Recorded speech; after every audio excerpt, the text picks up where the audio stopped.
for these kinds of games. Mr. President, it's time to stop tweeting and start leading. They should be calling immediately and say, we want to see you, but probably they won't, because nothing to them is important other than raising taxes.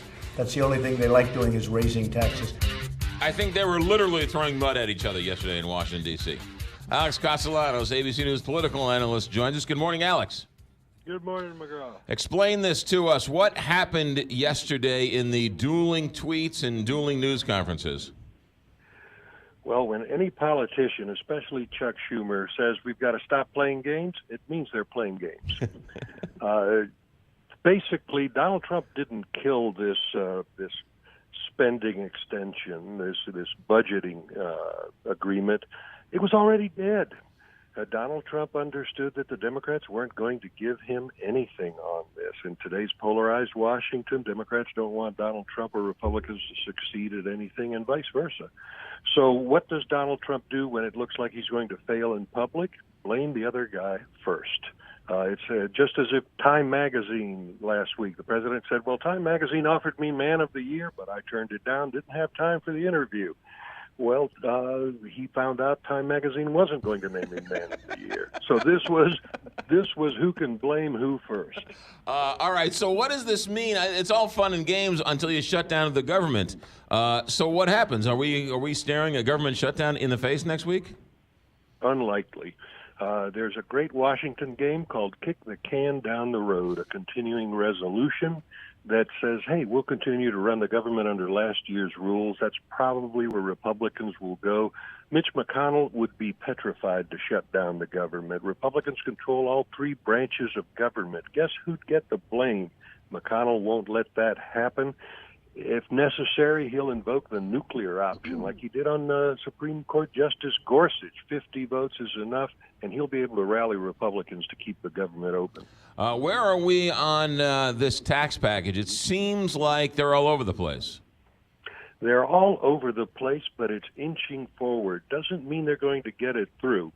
But Republicans, the worse the political situations get, the more desperate they are to get something done. And they got it through the committee in the Senate to put this on the table. They may vote on it as early as Thursday. There have been no hearings. Republicans are trying to do this in the dark of night.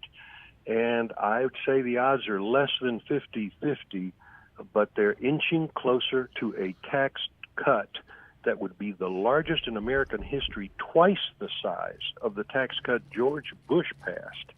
And that would be a huge stimulus to the economy. When President Trump was elected, I went on the air and jokingly said, well, at least deficits don't matter anymore. And I was kind of joking, but what happened to the Republicans that were the fiscal responsible ones? What Republicans? There aren't any left in Washington. Those Republicans are gone. Right now, the mantra in Washington, and maybe it's a rationalization, is we've got to grow our way out of the debt. Without growth, there's just not enough will in Washington to cut spending to get rid of the debt. We have to grow our way out of this. So Republicans are adding gasoline to the fire here, praying for growth. And by the way, there's a shot. Growth is estimated to be 3% this year. Past this tax cut, it could go up to 4%. Maybe this will work. Alex, what do you make of these triggers that Bob Corker is talking about that would sort of repeal the tax cut if deficit numbers hit certain levels? It would kill the tax cut. It's saying that, we'll give this to you, but if it just adds so much uncertainty that business wouldn't be able to plan. So, it's like saying, well, I'll pay my mortgage in 10 years, but that's depending on whether I can keep my job. Nobody's going to give you a mortgage. And that's what Bob Corker's doing. It undermines the tax cut. It would be a big mistake for Republicans. Stay tuned. Alex Castellanos, lastly, this news breaking about Matt Lauer all over the country. What are you hearing about it where you are? It's a shock to the Washington establishment and the media. This was, the old Today Show in everyone's home every morning. And there's beginning to be a question here. Is this going too far? What do we do? People not allowed to make mistakes and recover from them. So now the debate is going to a new level. What do we do when good people do a wrong thing? Do we censure them for life? The death penalty is the immediate action that seems to be required these days, and a lot of people are wondering if that's too far in every case. Yeah, interesting stuff. Alex Castellanos, thanks for reading the tea leaves for us. Have a good week. Thanks.